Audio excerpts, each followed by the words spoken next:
Bueno, buenas tardes. Gracias por estar aquí a esta hora. Si de pronto alguno de ustedes está en Twitter, a ver, ese es mi usuario de Twitter y pueden utilizar el tag Ibertic para que vayamos dejando comentarios tal vez. La charla de hoy tiene como título Conectivismo, el reto de pensar y aprender en red. Y pensé mucho en por dónde enfocar la charla después de lo que vimos ayer en el EduCamp. Y decidí empezar como contando en dónde empieza la historia. Como toda historia, esta tiene un inicio. En 2006, por casualidades que no existen en realidad, tuve la posibilidad de conocer a este señor que se llama Stephen Downes. Y tuve la oportunidad de escucharlo. Lo invitamos a Colombia con la excusa de que nos hablara acerca de objetos de aprendizaje. Pero lo que me encontré cuando tuve la oportunidad de interactuar con él fue una perspectiva y un mundo que yo no tenía en la cabeza. Ya venía durante varios años trabajando como haciendo labores de diseñador instruccional, apoyando a docentes en el desarrollo de ambientes virtuales de aprendizaje, pero me encontré con que lo que ese señor decía no tenía nada que ver con lo que yo estaba haciendo, sino que habría una perspectiva mucho más amplia que yo no había tenido en cuenta. A partir de eso, me encontré con las ideas de otro señor que se llama George Siemens, y en 2007 hice la traducción de un documento que se llama Conectivismo, una teoría de aprendizaje para la era digital. Esa traducción fue pues voluntaria, fue la primera traducción voluntaria que hice, con algo de aprensión, porque pues yo no soy traductor oficial ni mucho menos, mi formación es de ingeniero de sistemas, no de lenguas. Y cuando la publicaba en mi blog, en esa época, decía que me parecía importante hacerla, por un lado, porque me interesaba aprender acerca del asunto. Si algo descubrí es que cuando uno hace traducciones se obliga a entender mucho un material, pero también porque las ideas que estaban contenidas ahí resonaban mucho con mi propia experiencia y me parecía importante compartirlas con otras personas. Yo recuerdo que en la época algunas personas les envié el asunto por correo electrónico y les decía, esto puede ser interesante para discutirlo. Si esto en realidad es una teoría de aprendizaje que está emergiendo, qué bueno poder participar de la discusión. No me prestaron mucha atención, fue un poco solitario el envío del correo, pero igual lo publiqué y empezó a tomar su rumbo. Entonces, yo publico esto y sigo por mi camino y el documento también sigue por su camino y poco a poco empieza a generar en mí una duda muy grande respecto a las cosas que abordaba. Entre las cosas que abordaba ese documento había como una discusión respecto a teorías de aprendizaje, a cuáles son las teorías de aprendizaje que tenemos, qué cosas cubren, qué cosas no cubren tal vez.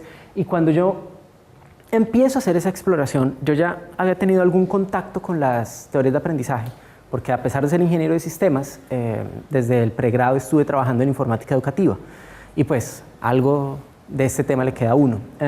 Pero terminé haciendo una pequeña exploración tratando de identificar cuáles eran los contextos en los cuales habían surgido ciertas teorías, porque cuando yo lo aprendí inicialmente el asunto era bastante enciclopédico tal vez. Esta es la tal teoría de aprendizaje, fue dicha por tal persona y de eso se trata. Entonces como yo lo percibía era, aquí está un conjunto de cosas que debo tener en cuenta y que puedo aprovechar cuando piense en hacer cosas educativas. Listo. Pero cuando yo empiezo a hacer una búsqueda un poco distinta del asunto, es inevitable llegar obviamente a Iván Pavlov y a pensar que este asunto de las teorías de aprendizaje empieza en el marco de la psicología, de la pregunta de cómo aprenden los humanos y de un movimiento que no tiene menos de 150 años en realidad. Es algo muy reciente nuestra preocupación por cómo aprendemos. No es algo que tenga tantísimo tiempo. Y es curioso que el modo en el que inicia, tal vez todos lo saben, que es con el experimento de Pavlov y su perro, que convence a toda una escuela de personas alrededor del planeta de la importancia de ciertas técnicas para generar ciertas conductas observables. Entonces, en esta teoría, que es el conductismo, pues uno encuentra cosas tan curiosas como que John B. Watson terminó trabajando en una agencia de publicidad. Y es inevitable ver que la publicidad hoy en día, a pesar de todo lo que hablamos respecto a, o bueno, no sé si hablamos, pero a pesar de todo lo que yo escuché cuando me estaba formando respecto a lo malo que era el conductismo, eso no se usa, pero resulta que la publicidad lo usa de manera muy efectiva. Es impresionante lo que la publicidad hace en términos conductistas. Así que, ¿funciona? Sí, sí funciona. Aprendemos así, podemos aprender así. Se encuentran con cosas como las máquinas de aprendizaje de Skinner, que eran como el inicio de mire todo lo que pueden hacer los computadores, que genera toda una línea de trabajo en donde basta con la máquina para que una persona aprenda de una forma diferente. Entonces, bueno, toda esa escuela es la escuela del conductismo y, como su nombre lo sugiere, tiene que ver con la conducta. Pero aparece en un contexto histórico determinado. Y en 1940, alrededor de 1940, aparece una cosa en ese contexto que genera una nueva visión respecto al aprendizaje. Esta es una foto de ENIAC, los computadores aparecen, y entonces a partir de una crítica bastante fuerte de Noam Chomsky y de un documento de Donald Broadbent, como que aparece una nueva escuela de pensamiento. Entonces ahora tenemos algo que se llamaba cognitivismo. Y en el cognitivismo la lógica de fondo es ver el aprendizaje y ver al cerebro como una máquina de procesamiento de información.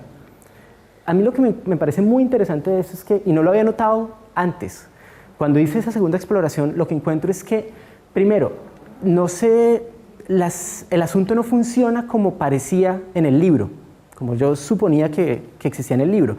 Primero trabajamos en el conductismo, ahora trabajamos en el cognitivismo y ahora somos constructivistas. Resulta que no, resulta que el movimiento conductista sigue avanzando y resulta que siguen habiendo cosas en paralelo, todo empieza a convivir al mismo tiempo. No es una segmentación, no hay una finalización. De hecho, toda el área de la psicología del comportamiento tiene que ver mucho con muchas de las ideas del conductismo. Y esta idea del cerebro como una máquina de procesamiento de información se empieza a desarrollar en otro montón de personas. Empiezan a aparecer términos como memoria de largo plazo, memoria de corto plazo, cómo almacenamos, cómo recuperamos, que son términos que provienen en su gran mayoría de los computadores, de cómo guardo en disco, cómo recupero de disco. Eso genera una visión específica de cómo aprende la gente, que funciona y nos ha funcionado bastante bien. Y hay pues, posiciones tan diversas como las de Jerome Bruner o las de Bandura. Hay muchísimo trabajo en esa línea de pensamiento que se llama cognitivismo y que se enfoca sobre todo en la cognición. Si bien en el conductismo el asunto era la conducta, lo importante era observar la conducta, teníamos como una especie de caja negra. Para el cognitivismo el problema también es lo que está ocurriendo adentro, cuáles son los procesos que ocurren para que yo aprenda, para que yo almacene información, recupere información, etc. Y en paralelo con eso, ni siquiera en paralelo, si uno dibuja toda esta gente, por aquí están los grandes conductistas, uno se encuentra que el trabajo de Piaget empezó antes que el de Skinner y que Vygotsky estaba hablando acerca de todas sus ideas de aprendizaje social por allá en los años 20. O sea, no son cosas nuevas, y para mí eso fue una sorpresa. También los contextos de donde surgen. Noten que la mayoría de los conductistas son estadounidenses. Noten que estos dos, Piaget y Vygotsky, son de una tradición más europea. Piaget es suizo y Vygotsky es ruso. Y en particular las ideas de Vygotsky surgen en un contexto histórico en donde lo social es importante, donde la idea de cierta perspectiva política es importante. Eso a mí me va mostrando un proceso como cada vez más, no tan organizado como yo me lo imaginaba inicialmente, mucho más enredado, y que sigue avanzando en el tiempo y se toca con todo lo que están haciendo los cognitivistas y tiene, en particular el constructivismo, una relación directa con la tecnología a través del trabajo de Seymour Papert, el construccionismo, que a estos días es lo que nos deja todo el modelo de OLPC. Todas las ideas de las máquinas, de un computador por niño, inicialmente provienen de ese trabajo de Papert en construccionismo. Y aparece también gente como Jean Labé, que trabaja junto con Etienne Wenger en las ideas de aprendizaje situado y de comunidades de práctica. Pero todo va apareciendo ahí, se va constituyendo a lo largo del tiempo. Y el mensaje que me deja a mí es, no hay una respuesta final, no hay una única respuesta. Hay distintos enfoques que tal vez se van verificando o no a lo largo del tiempo. Esta última escuela es obviamente la del constructivismo, y constructivismo viene en buena medida de construcción, ¿sí? El estudiante construye, el aprendiz construye su conocimiento. Todo eso sugiere ciertas tareas que deberían estar ocurriendo dentro de la cabeza de uno y que tal vez de las cuales uno podría o no ser consciente como aprendiz. Y cuando uno hace un resumen del asunto, pues uno tiene 3 teorías de aprendizaje enfocadas en 3 cosas distintas: la cognición, la conducta y la construcción. Lo que el documento de George Siemens, que yo traduje, decía, luego de hacer esa introducción, indicaba que había toda un área de trabajo que no había sido necesariamente abordada por esas teorías de aprendizaje. Y eso incluye, entre otras cosas, toda esta línea de arriba. Esto es un mapa de la ciencia de la complejidad y incluye en la línea de arriba, en particular, lo referente a la teoría del caos. Y cuando esas ideas empiezan a involucrar, pues empieza a aparecer un problema importante que yo siento que todavía persiste en las ideas del conectivismo, y es: usted puede tomar ideas que provienen de la matemática y aplicarlas de manera directa al aprendizaje. ¿Será que sí? ¿Será que no? Algunos dicen ni de vainas, que es una expresión muy colombiana. Otros dicen hay que hacer esa exploración. Y bueno, ese es como un área. La otra área que Siemens menciona en su documento tiene que ver con esta parte de aquí abajo, que tiene que ver con todo el desarrollo en inteligencia artificial, redes neuronales y en particular, se metió por aquí, el modelaje computacional. O sea, tenemos herramientas tecnológicas y posibilidades de representación, de visualización, de cómputo que no teníamos antes, que cuando se desarrollaron las teorías de aprendizaje clásicas no existían. Es cierto que el cognitivismo proviene de una visión del computador muy basada en los computadores. Sin embargo, lo que podemos hacer ahora con los computadores excede en millones de veces lo que podíamos hacer con ese gran armatoste que era el ENIAC. Y la otra línea es más central, que arranca con toda la ciencia de la complejidad, pasando por las ideas de autoorganización, de autopoiesis, de emergencia, de dinámica de sistemas, y desembocando en una cosa más o menos reciente, que empieza a aparecer en los últimos 10 años. A ver.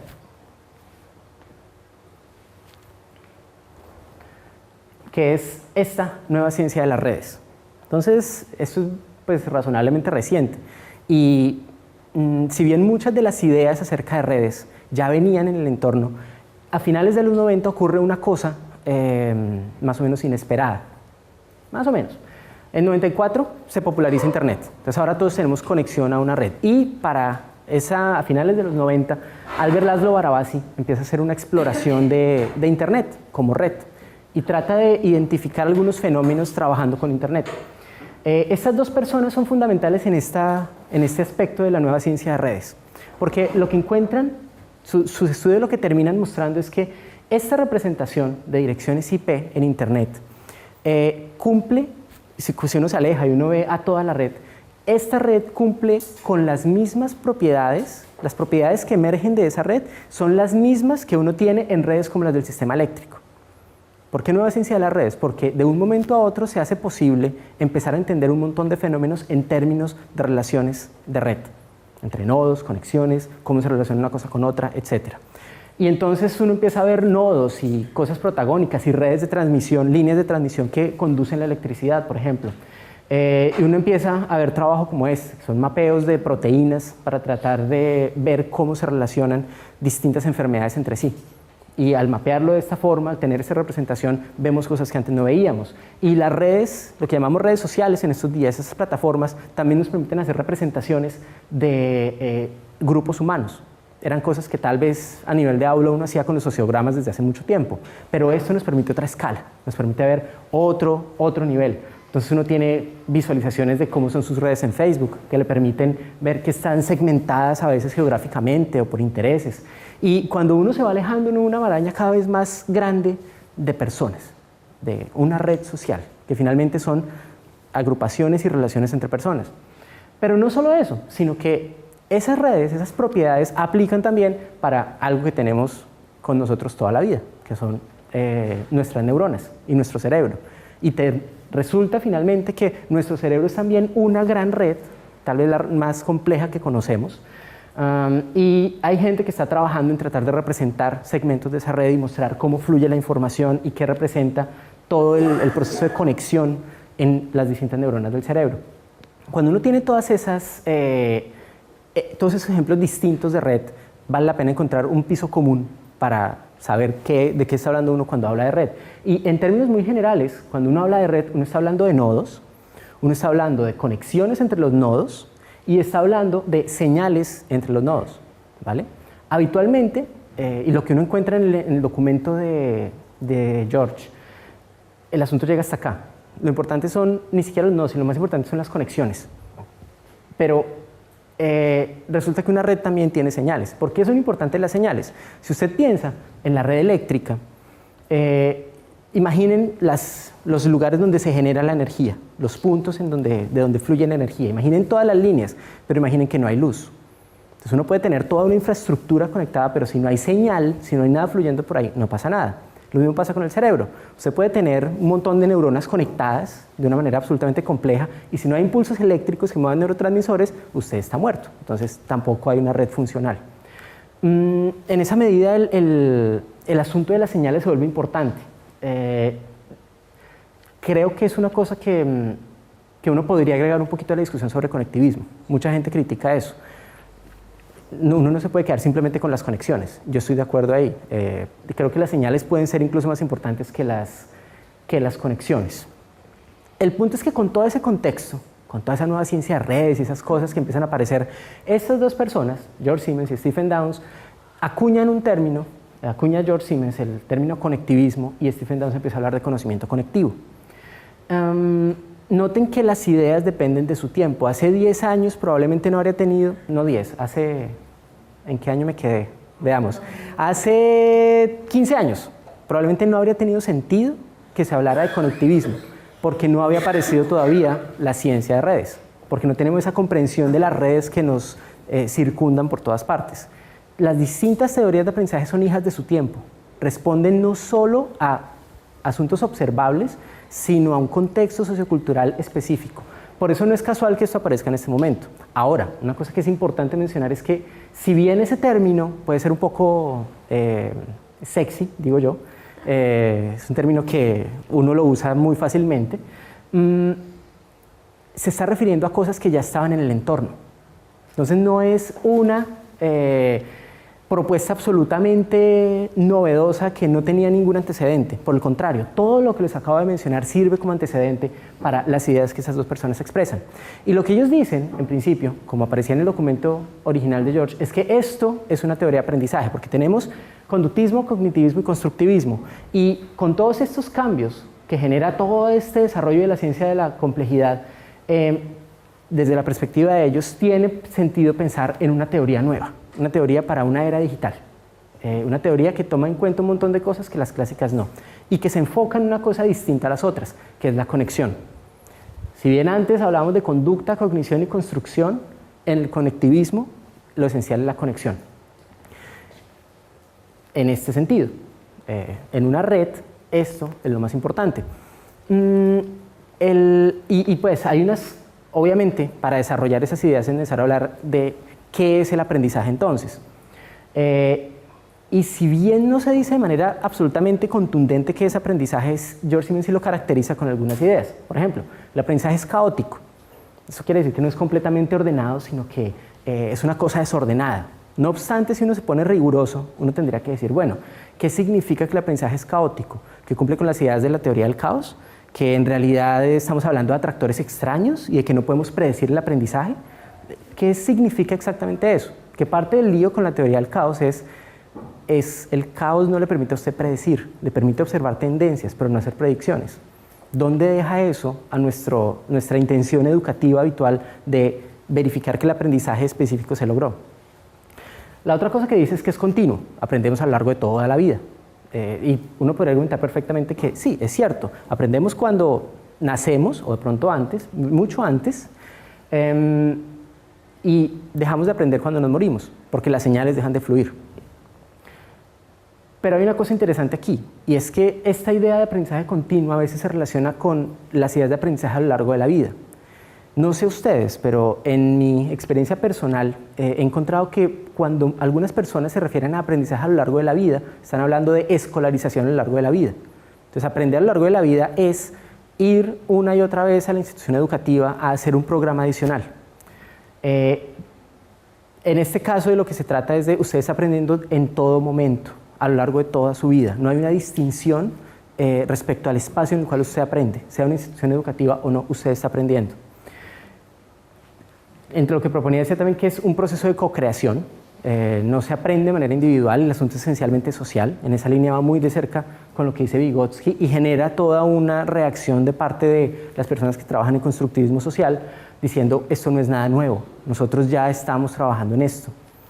Dice también que es un proceso complejo, no es lineal, y complejo en este caso tendría que ver tal vez con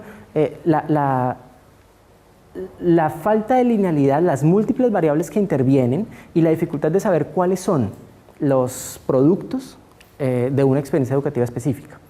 Surge de una experiencia educativa mucho más de lo que uno esperaba. Eso tiene que ver con emergencia también, que es un proceso de especialización conectada, decía también en ese documento, porque una cosa, usted tiene nodos especializados que se conectan entre sí y que a través de interacción generan algún tipo de conocimiento. Y es un proceso incierto, porque como la información en nuestros días está cambiando de manera permanente, lo que es cierto hoy puede no ser cierto mañana. Lo curioso es que eso ha sido pues como una constante a lo largo de toda nuestra historia, así no lo tengamos completamente presente con frecuencia. Con alguna frecuencia pensamos que tenemos más certezas de las que creemos. Yo al menos cuando estaba creciendo como estudiante, pues yo confiaba mucho en los libros de texto. Los libros de texto eran certezas, pero cuando empieza a cambiar el mundo y el libro ya no refleja lo que se suponía que era la realidad, pues uno empieza a hacer evidente esa incertidumbre. Yo diría que vivimos en una época bastante incierta, si bien tratamos de buscar ese tipo de certidumbres. Pero bueno, lo que George dice es que esas son las características, digamos, del aprendizaje y que hay varios niveles para el conocimiento, varios niveles del aprendizaje en red. Uno es neural, el que ocurre a nivel de nuestra red cerebral, otro es conceptual cognitivo y el otro es social externo. Y todos esos niveles interactúan entre sí permanentemente. Hay una cosa ahí importante y es que esa interacción entre los niveles hace que lo que funciona, los cambios a un nivel afectan el otro. Todo esto es especulación, de hecho. Todo esto son propuestas de cómo se explica el aprendizaje. Y creo que es importante resaltarlo, porque no se trata de un asunto dogmático. Hace falta mucha investigación empírica para verificar si todo esto es cierto o no. Pero el punto aquí es, pues es una cosa que de hecho la psicología ha identificado una y otra vez. Cuando usted cambia su percepción, empieza a ver en el entorno cosas que antes no veía. Cuando usted aprende una cosa específica, usted puede ver el mundo de una manera distinta. Cuando su entorno cambia, usted se obliga a cambiar también su red cerebral. Así que hay una interacción permanente entre esas tres capas. Y uno podría dibujarlas también de esta manera. Si usted tiene su red neuronal por aquí, sobre esa red, a un nivel más abstracto, se empiezan a generar redes de conceptos. Nosotros, a nivel consciente, no tenemos acceso a cada neurona y a cada conexión sináptica que tenemos. Pero lo que proponen aquí es que sí tenemos algún tipo de organización en red a nivel conceptual y cognitivo y que esa red en buena medida depende de las conexiones externas que tenemos, de la gente a la que conocemos, de los recursos a los que estamos expuestos. Cuando vivimos en un ambiente mucho más rico en términos de tecnología, lo que tenemos son mecanismos que nos permiten estar en contacto con nuevas herramientas y nuevos, no solo personas, sino también recursos informativos. El asunto ahí es que a medida que nos conectamos con esas nuevas cosas, operan cambios dentro de nuestra red neuronal. Cuando cambia el entorno, cambia nuestra cabeza. Y cuando nuestra cabeza cambia, percibimos nuevas cosas en el entorno. Esa es como una forma distinta de mostrarlo. Y uno siempre puede tener personas, obviamente, y herramientas de todo tipo que son invisibles para uno. Qué sé yo lo veo, para mi caso personal, bastante claro con lo que representaba escribir un blog. Yo solamente empecé a escribir en 2006, pero antes de eso yo ya había entrado a Blogger, yo ya había hecho clic por ahí, yo sabía cómo funcionaba más o menos un blog, creía que lo sabía, pero para mí eran invisibles los procesos que acompañaban la escritura de un blog. Solo cuando lo hice se volvió visible para mí, solo cuando establecí esa relación directa de escribir un blog, todo lo que estaba detrás de ese pequeño componente se hizo visible. A ver, hay algunas cosas adicionales que vale la pena, pues que si uno está hablando de conectivismo, vale la pena traer a colación. La primera es que las conexiones crean significado. ¿Eso qué quiere decir? Que cuando usted tiene una conexión sináptica, ahí hay algún tipo de significado guardado. Cuando usted tiene la agrupación de muchas conexiones sinápticas, tiene la emergencia de cosas que llamamos conceptos. Pero cada conexión está generando un significado distinto. Y si usted piensa, por ejemplo, en mapas conceptuales, que es de lo que ellos tal vez se agarran un poco cuando están pensando en el nivel cognitivo, esa etiqueta que usted pone entre dos conceptos efectivamente está generando significado. El significado cambia dependiendo de la etiqueta que yo le pongo. Si uno lo ve a nivel social, esas relaciones que yo establezco con distintas personas también conllevan significado. Yo me relaciono con algunas personas a nivel esencialmente social, me relaciono con otras en una relación de recepción de información, por ejemplo, con otras en una relación de yo enseño, tú aprendes, etc. Y a este nivel, ese significado que crean las conexiones se cristaliza en una idea que es el ambiente personal de aprendizaje. Ahí es como se articula un poco eso, esta idea en particular, con todo este asunto del conectivismo. Si usted tiene la capacidad de mapear el ambiente en el cual usted aprende, usted puede pensar en cómo enriquecerlo. Es lo que hicimos en el taller EduCamp de ayer. De eso se trata un taller EduCamp, de visibilizar cuál es su ambiente personal de aprendizaje, mapearlo y luego pensar cómo puede enriquecerlo.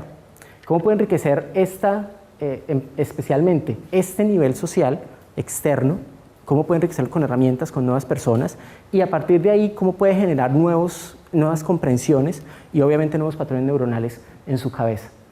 Este es un ejemplo de un mapa del ambiente personal de aprendizaje de una docente de Uruguay.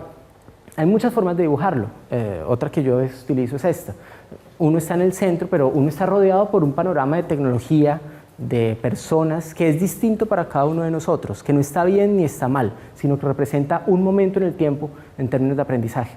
Es posible empezar a ver actividades de aprendizaje que uno está haciendo o no haciendo. Es posible evidenciar cuáles son las fuentes en las que uno se apoya. Así que ese aspecto es importante. El significado que crean las conexiones sugiere de alguna manera que si yo soy cuidadoso con las conexiones y los nodos que agrego a mi red, cuando soy cuidadoso con eso, puedo estar potenciando mis propios procesos de aprendizaje. Otra cosa importante es el reconocimiento de patrones. Esto tampoco es nuevo. Casi que toda la teoría del Gestalt tiene que ver con el reconocimiento de patrones. Pero una cosa importante ahí es que uno solamente puede reconocer un patrón cuando tiene la capacidad de reconocerlo. Eso suena un tanto extraño, pero ¿quién es este? ¿Darwin? ¿Darwin? ¿Sócrates? Algunas personas a veces dicen es Da Vinci, pero efectivamente es Darwin, ¿sí? Si usted no está seguro de quién es porque usted no tiene en la cabeza una representación mental de Darwin, ¿vale? Pero yo podría decirles perfectamente, no, ese no es Darwin, esos son vegetales, animales y caras. Ahí no hay ningún Darwin. ¿Cómo puede ser que veamos un Darwin? Porque a nivel cognitivo hacemos un reconocimiento del patrón que está emergiendo a partir de toda esa organización. Somos muy buenos en ese sentido. Estamos cableados para ver caras. Por eso vemos caras en Marte, incluso cuando no hay ninguna. Sí. O en la Luna, cualquier cuerpo celeste. Pero el asunto aquí es, uno solamente puede reconocer que ese es Darwin cuando uno anticipadamente sabía que era Darwin. Si yo no sé qué es Darwin, yo puedo decir es un ser humano, ¿vale? Pero no puedo saber quién. Y eso genera un problema cuando uno está pensando, por ejemplo, en las representaciones de las redes sociales. ¿Qué tipo de patrones puede reconocer uno aquí? El asunto se vuelve complicado, bastante complicado, porque puede que ni siquiera sepamos qué patrones tendríamos que estar buscando en términos de aprendizaje. Por eso el concepto de emergencia se vuelve importante ahí, porque cuando empezamos a operar de una manera distinta, puede que empiecen a ocurrir cosas que no estamos preparados para ver. Si no somos capaces de verlas, ¿cómo las reconocemos? ¿Sí ven el problema? Hay un lío ahí, en el que uno no piensa a menudo, en realidad, porque el asunto pues funciona de manera automática. Yo percibo o no percibo. Y una cosa que dice Downs justamente es que el saber es no ser capaz de no saber, ¿sí? Cuando usted sabe, sabe. Si usted no sabe, pues no sabe. Y eso es como, no me estás diciendo nada útil, pero cuando yo me detenía a pensarlo, tiene mucho sentido. Me costó trabajo, pero finalmente lo entendí. Saber es tener cierta configuración que me permite reconocer ciertos patrones. Y cuando yo puedo reconocer esos patrones, no tengo posibilidad de no reconocerlos, ¿vale? Si yo no sé qué es una cara, yo no puedo reconocer una cara. Cuando yo sé qué es una cara, puedo ver caras en todas partes. Más o menos el asunto va por ahí. De alguna manera, este asunto de reconocimiento de patrones tiene que ver con conectar ideas, ¿sí? Reconocer un patrón es ver relaciones que antes eran invisibles, porque las cosas ya estaban en el mundo. Que yo tenga la capacidad de ver cómo se conectan entre sí es una actividad clave desde el punto de vista del conectivismo. Pero hay algunos problemas con eso. Hasta ahí, digamos, uno va como sacando las ideas del documento, organizándolas, pero hay algunos problemitas y son preguntas pues muy esenciales. Si uno dice que la red son nodos, conexiones y señales, ¿qué son esas señales? ¿Las señales son información? ¿Qué significa tener una señal en una red humana? ¿Depende de la representación? No. Cualquier representación es una mirada parcial del mundo. ¿Será que hay alguna manera de representar todo lo que podemos tener en una red humana? Desde el punto de vista de las conexiones. Si usted se enfoca en las conexiones, ¿qué son exactamente las conexiones? ¿Que tal conoce a tal o que tal está suscrito a tal otra cosa? Para quienes de pronto han trabajado en análisis de redes sociales, sabrán que uno de los retos que uno tiene cuando está haciendo ese tipo de estudios es definir cuál es la relación que caracteriza a su red. Y resulta que el mundo es mucho más complejo que una relación de conoce a o está suscrito a. Entonces, ¿será que lo que tenemos es una teoría que nos da elementos para hacer algo o que simplemente nos cuenta cosas que suenan muy bien pero que nos dejan un nivel de abstracción demasiado alto? Cuando se piensa en nodos, el problema aparece de nuevo. ¿Qué es un nodo? ¿Un individuo, una persona o un libro? Hay una frase en ese artículo original que es un poco espinosa, que dice que el aprendizaje puede residir en dispositivos no humanos. Esta es la hora que yo todavía no entiendo muy bien qué significa exactamente eso, porque ponerlo en esos términos significa que el aprendizaje es algo que se puede condensar, o estamos hablando de inteligencia artificial. Esas son ese tipo de cositas que no quedan claras cuando uno hace la lectura. Y tal vez ustedes ya ven para dónde va el asunto. No tenemos nosotros una confirmación que diga esto es en realidad una teoría de aprendizaje. Esto puede ser un sistema informático. ¿Qué es esto? ¿Qué es lo que estamos representando? Cuando hablamos de red, ¿de qué estamos hablando exactamente? Ese es un problema que tiene la teoría. Y aparecen otras cosas adicionales. Por ejemplo, ¿hay sobrecarga de información? Si de lo que se trata es de acumular nodos, de establecer nuevas conexiones, ¿hasta qué punto es sano hacerlo? De nuevo, en los documentos lo que uno encuentra es el aprendizaje es crear redes y navegar por ellas. Eso es aprendizaje. Ok, pero llega el punto en el que yo me saturo de red. Yo ya no quiero más red, ya quiero dar un paso atrás. ¿Cómo se manejan los temas de sobrecarga de información? Y por otro lado, ¿lo importante es la cantidad o lo importante es la calidad? Y todas esas son solo algunas dudas que algunas personas han abordado. Todo eso pone un poquito en tela de juicio si esto es una teoría de aprendizaje o no. Y en parte la discusión que se desprende de ahí tiene que ver con si el conectivismo está dando elementos de orden pedagógico. O sea, ¿qué puedo hacer yo con el conectivismo? Cuando yo pienso en eso, recuerdo también una frase que leí hace muchísimo tiempo, originalmente en El péndulo de Foucault, de Umberto Eco, pero que es de Alfred Korsinski, se me escapa el apellido en este momento. Él es un antropólogo y él dice esto, que el mapa no es el territorio. ¿Por qué la frase? Mi sensación personal, y puedo estar equivocado, es que como yo percibía inicialmente las teorías de aprendizaje, eran como un asunto bastante prescriptivo. O sea, si usted es constructivista, usted debería estar haciendo esto, esto y esto. Y si su entorno no opera como se supone que debería operar, no es problema del entorno, no es problema de la teoría es perfecta, es problema del entorno. Yo siento que eso es confundir el mapa con el territorio. Es como si usted tuviera un mapa de de una ciudad, usted va con su mapa y resulta que se encuentra con un edificio, pero en lugar de decir el mapa está mal, usted tumba el edificio para que la realidad se parezca al mapa. Eso es un poco loco, en realidad. Y lo que me inquieta un poco de eso es que con alguna frecuencia percibo que tratamos de acomodar el mundo a lo que dice la teoría. Entonces, una cosa que he tratado de hacer en las experiencias que he desarrollado en los últimos años es invitar siempre a las personas a observar su entorno y cuestionar la teoría. ¿Por qué? Porque la teoría puede estar equivocada. Si lo que estamos observando no coincide con lo que dice el libro, es probable que el libro esté mal, no que haya un problema con el entorno. Así que ese es un aspecto importante. Cuando se dice si el conectivismo me da o no elementos pedagógicos, digamos que mi acercamiento es más, bueno, ¿qué elementos me da el conectivismo para tratar de abordar una comprensión de mi propio entorno? Esa es como la pregunta que me hago. Y me pregunto, obviamente, ¿qué tiene que ver conmigo? Preparando la presentación, volvía sobre mi blog y me encontraba esto que escribí cuando publiqué la traducción. Entonces, lo que decía era que la traducción la hacía porque muchas de las ideas que proponía eso resuenan dentro de mí. O sea, no solo estoy de acuerdo, sino que siento que explican muchos de mis procesos de aprendizaje. Y después me decía, más adelante, en otra reflexión, es que yo no puedo recordar que yo haya construido nada en mi cabeza de manera tangible. Yo sí puedo recordar conexiones, yo sí puedo pensar en asociación libre, yo sí puedo pensar en fogonazos, en esos momentos, claro, es esto.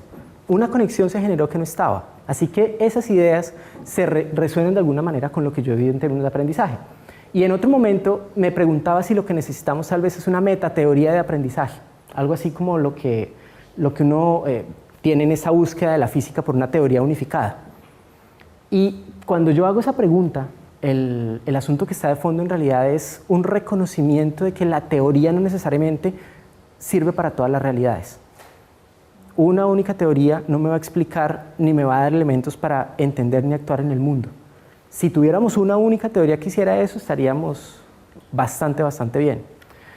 El asunto se complica todavía más porque muchas de las teorías de aprendizaje fueron desarrolladas en momentos donde las técnicas de trabajo de neurociencia eran muy limitadas. Ahora sabemos más sobre el cerebro de lo que sabíamos antes.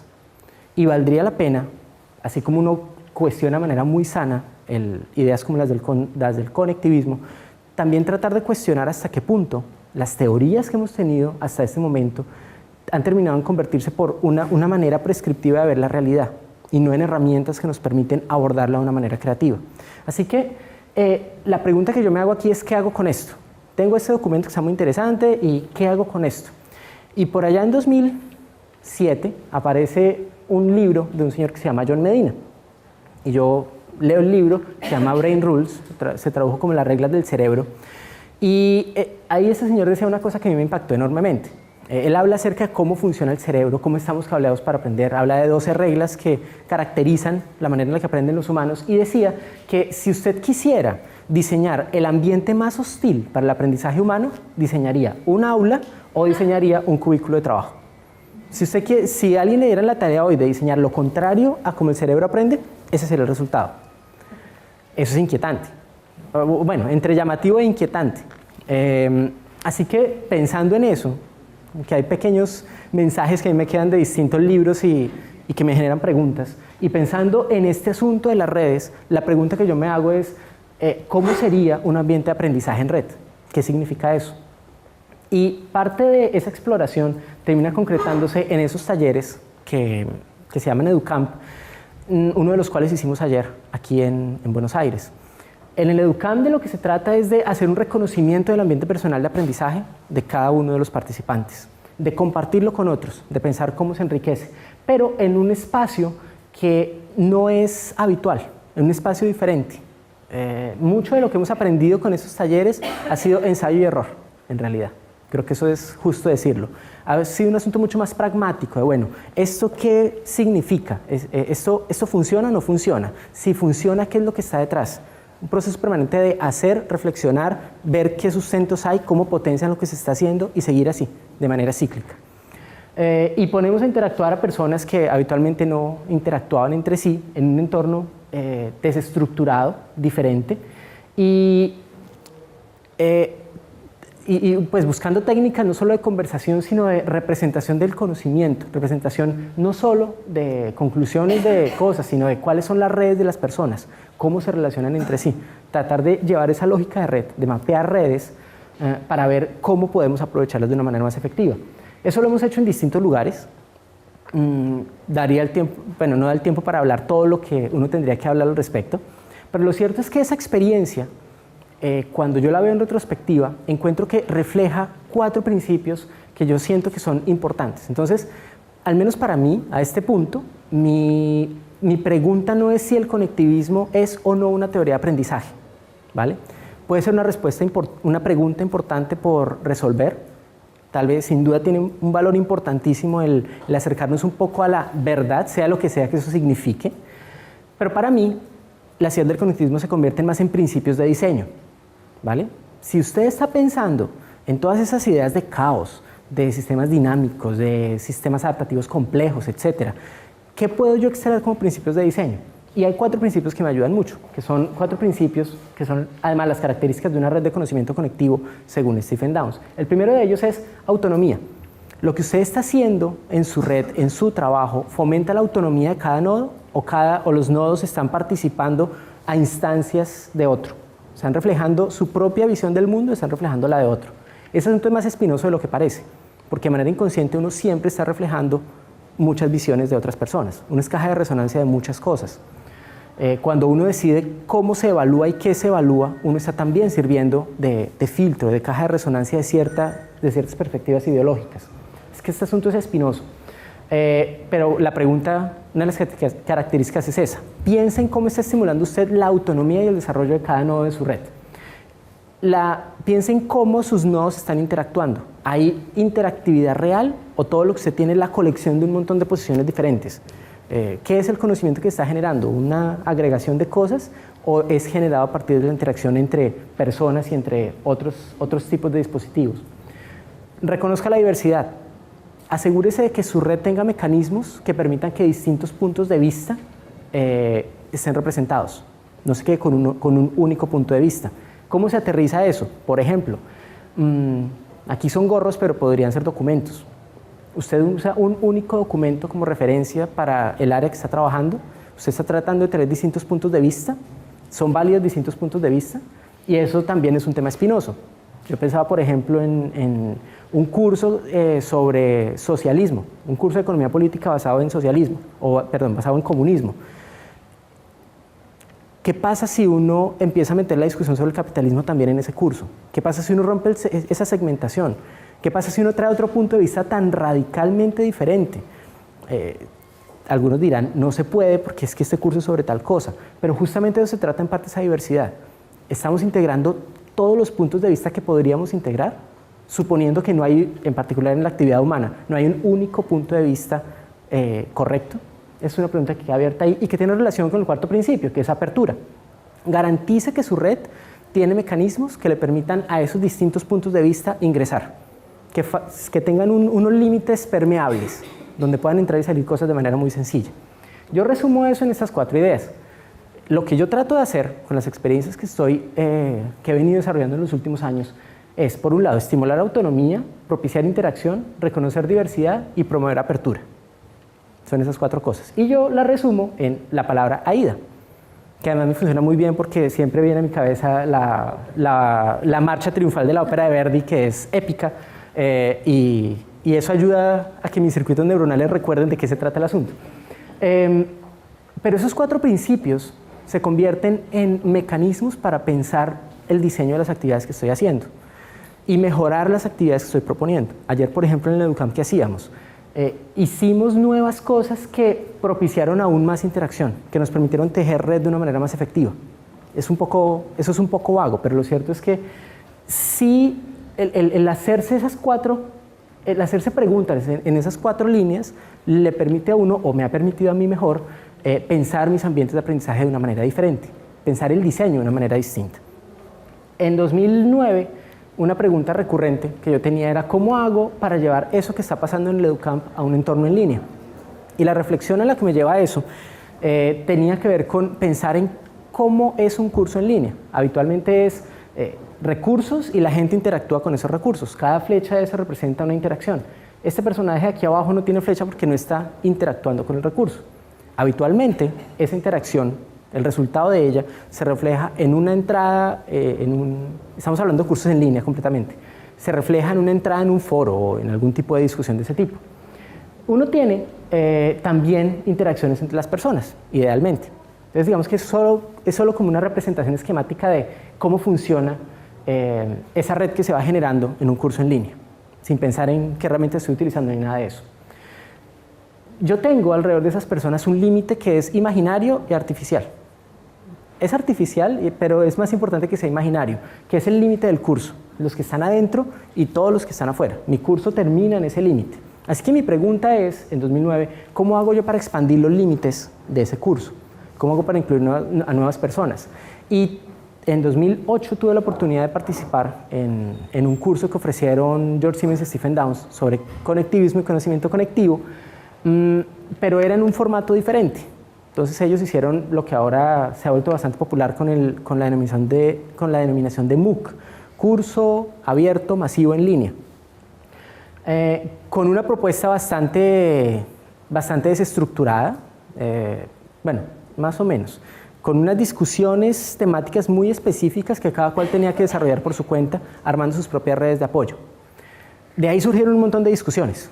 Bueno, pero esta es la pedagogía del conectivismo, entonces, ¿no será que se requiere más estructura? ¿Qué pasa con la deserción? Un montón de preguntas que aparecen cuando ese tipo de cosas ocurren. Pero de fondo, de lo que se trataba, la experiencia de ellos era de un curso masivo, con 2.000 personas inscritas, de las cuales solamente participaban de manera continua alrededor de 200. O sea, imagínense una deserción del 90%. Y uno empieza a preocuparse con esas cosas. Dice, pero esto no es escalable, mi sistema educativo, ¿cómo puede ser? Necesito atender más usuarios, en fin. Pero el punto aquí era, usted puede extender los límites de un curso formal. Yo en 2009 empecé a experimentar con esa idea, trabajando en un curso formal de un posgrado de una universidad colombiana. Ya he hecho más cursos de esos, tanto con universidades como en entornos no formales, y la idea siempre es ampliar los límites de manera que nuevas personas, quien quiera, pueda sumarse a esas actividades y que las personas puedan traer también sus recursos, ¿vale? Eso, cuando uno lo piensa desde el punto de vista tecnológico, empieza a generar a veces líos. Que ahora tengo que pedirle permiso al administrador para que le entre a toda esta gente. ¿Cómo hago? Y resulta que el administrador me pide una carta, en fin, la burocracia empieza a atacar. No siempre ocurre, pero a veces ocurre. Entonces, esto llevó también una decisión una exploración de qué tecnología puede utilizar uno para aprovechar las posibilidades de esa red extendida y sobre todo para que al terminar el curso esos límites desaparecieran y la red permaneciera, ¿vale? Es otra cosa que yo veía que ocurría bastante con los sistemas LMS, con los sistemas de gestión de aprendizaje. Si usted está montado en una plataforma específica, al menos en algunas universidades de Colombia, cuando el curso termina es hora de hacer limpieza del sistema, entonces todo se va a backup y cuando yo quiero volver a mi información, pues no puedo porque está en backup y no hay manera de volverla a dejar pública, que hay que limpiar el sistema.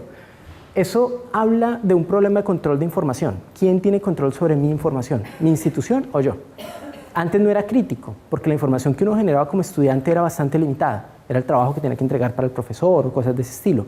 Pero en la medida en que el asunto empieza a volverse digital, el problema del control de información se vuelve más importante. ¿Yo debería tener control sobre mi información? ¿Sí o no? Y esa es una pregunta enredada en este momento, en realidad, porque mi información, la información de todos nosotros empieza a estar dispersa en todas partes. ¿De quién es la información que está en Facebook? ¿Mía o de Facebook? Yo puedo borrar parcialmente, pero en realidad no desaparece, porque es la que mantiene el grafo social que está detrás de Facebook. En fin, el asunto es enredado, pero la intención aquí era tener un entorno distribuido, tanto en términos conceptuales como en términos de tecnología. La pregunta era cómo capturo yo esas relaciones con el uso de la tecnología. Y esa pregunta de exploración me llevó a pensar en algo como esto. Yo tengo estudiantes que crean un blog. En los cursos que he hecho recientemente, cada persona tiene un blog. Es como una de las obligaciones que hay. Ese blog se registra en un formulario de Google Docs. Y de manera automática yo uso una herramienta que está incluida en un wiki, donde están las actividades del curso, y de manera automática yo compilo toda la información de los blogs, de los feeds de los blogs, en una cosa que se llama Yahoo Pipes. Y con Yahoo Pipes genero un único flujo que se va a una cosa que se llama Google Feedburner, que se encarga de enviar un correo electrónico a quienes deseen suscribirse. Y eso cierra todo el ciclo. Entonces, ¿qué significa participar en un curso de estos? Alimentar su blog personal. Cuando el curso termine, el blog sigue siendo suyo. Usted decide qué quita, usted decide qué pone. Significa suscribirse a una cosa de estas, que están redistribuyendo diariamente toda la información que está siendo generada. ¿Por qué esa configuración? Porque todas son herramientas públicas, es decir, que potencialmente cualquier persona podría replicarlo sin pedirle permiso a nadie, ¿vale? Yo no tendría que contar con un aula en alguna instalación de Moodle para poder hacer algo así. Las herramientas son públicas, se puede hacer sin problemas. Cuando uno tiene una gran escala, el asunto se complica un poco. Es lo que hemos vivido con Ceibal. Algunos cambios aquí, tanto acá como acá, aquí y allá arriba, se hacen necesarios, pero la tecnología sigue jugando con esa lógica de distribución, ¿vale? Usamos tecnología en red para aprender en red. Y generamos mecanismos, no solo de correo electrónico, sino de otro tipo, para que otras personas con más habilidades tecnológicas tengan acceso a lo que está ocurriendo en el curso. Hay una cosa importante aquí en todo caso, y es que el contexto importa. Cuando arrancan los cursos abiertos masivos en línea, pues el movimiento que se genera en Twitter es enorme.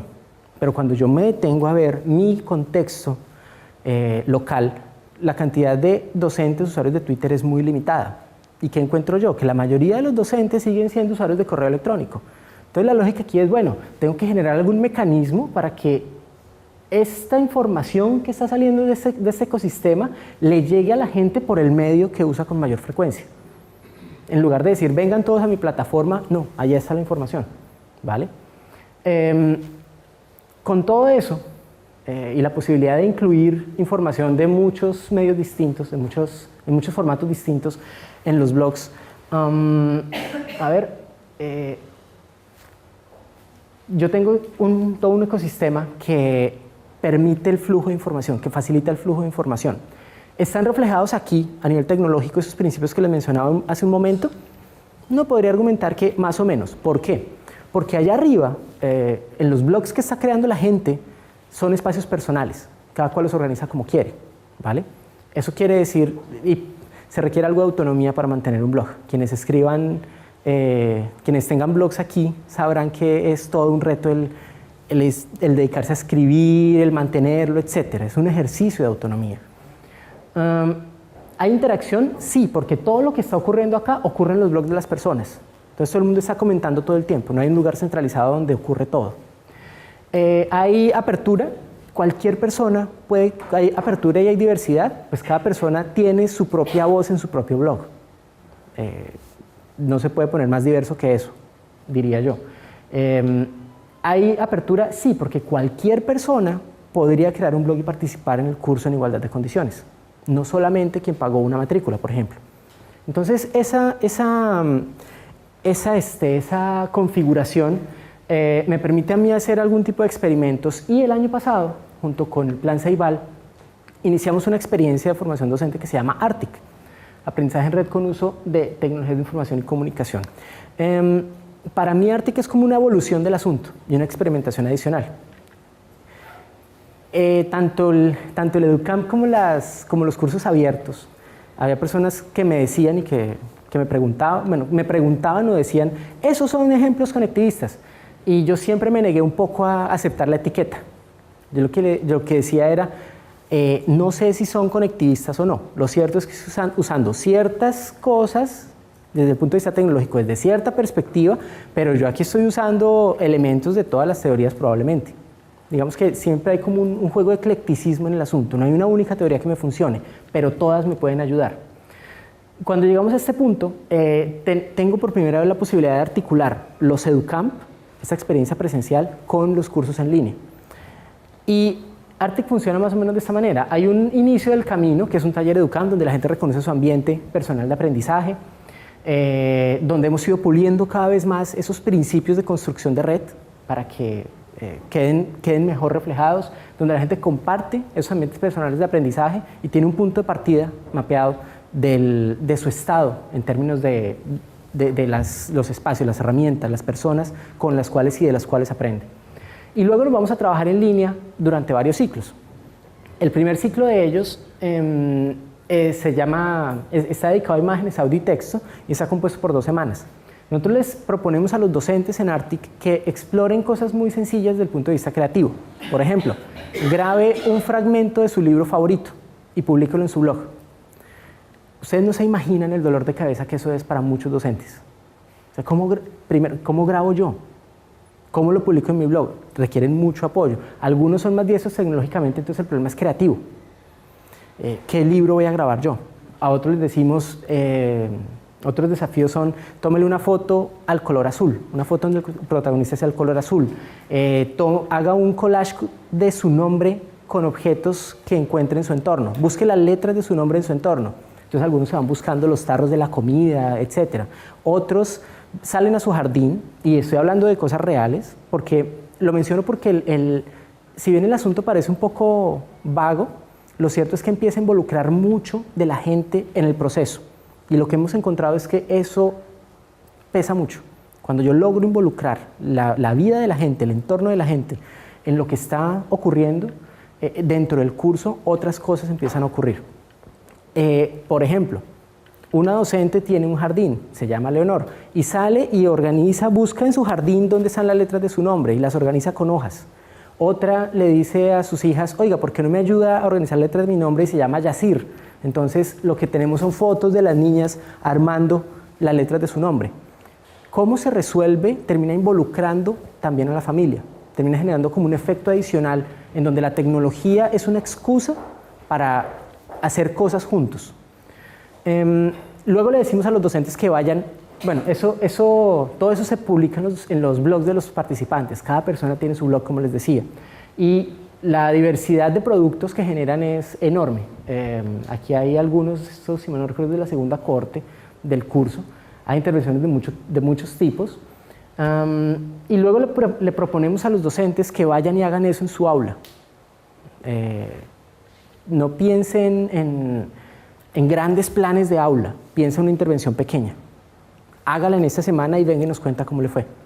Todo tratando, lo que está por detrás del asunto es la intención de lograr que lo que está ocurriendo en mi vida se propague a la red local que yo tengo en mi aula de clase, ¿vale? Todo tiene que ver con pensar en red, con cómo afectamos las redes que tenemos a todo nivel.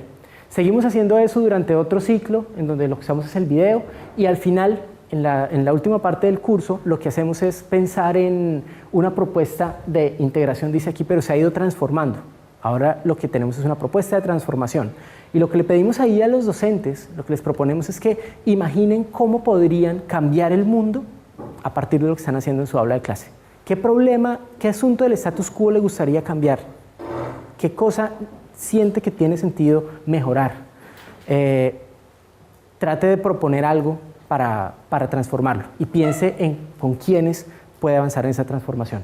Eso genera algunos planes que registramos en mapas mentales, le apuntamos muchísimo al uso de este tipo de herramientas de representación, y al final del proceso nos encontramos otra vez para hacer un balance y para identificar qué aprendimos y también qué sigue ahora, qué cosas adicionales podemos hacer juntos.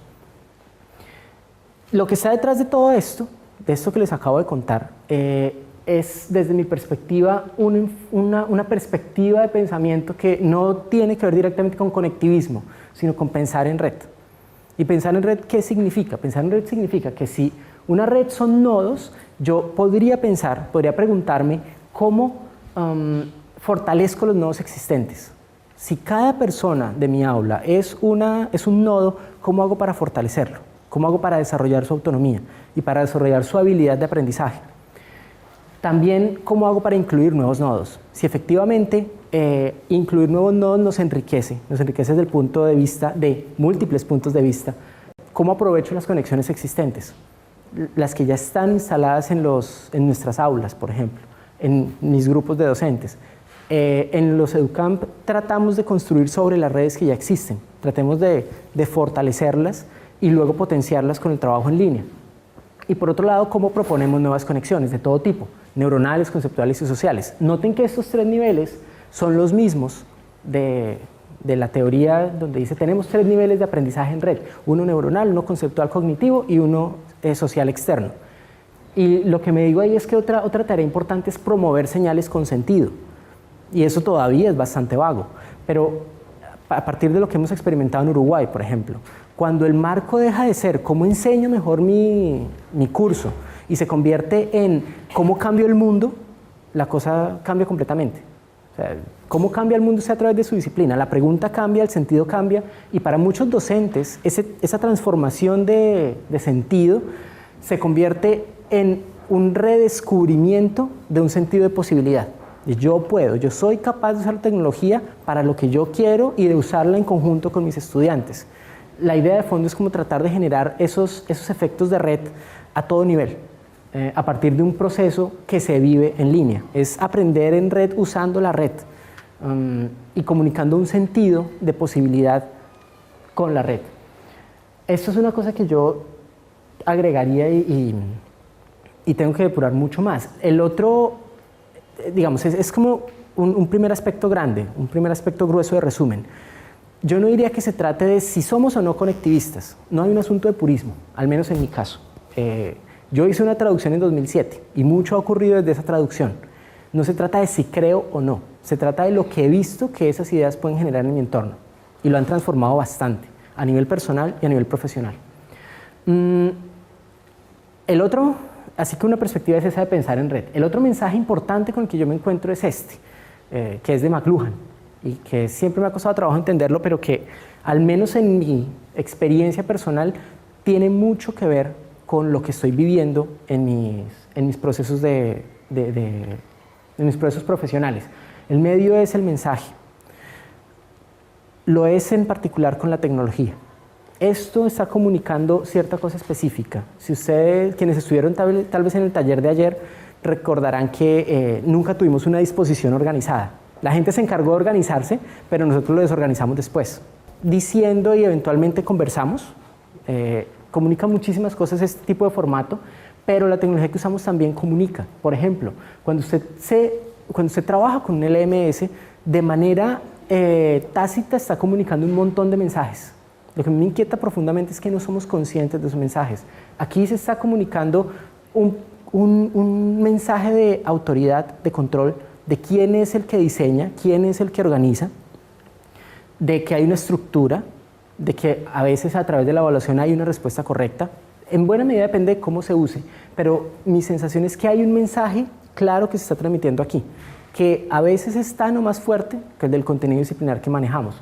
Cuando yo me muevo, yo durante mucho tiempo estuve montado en sistemas de gestión de aprendizaje.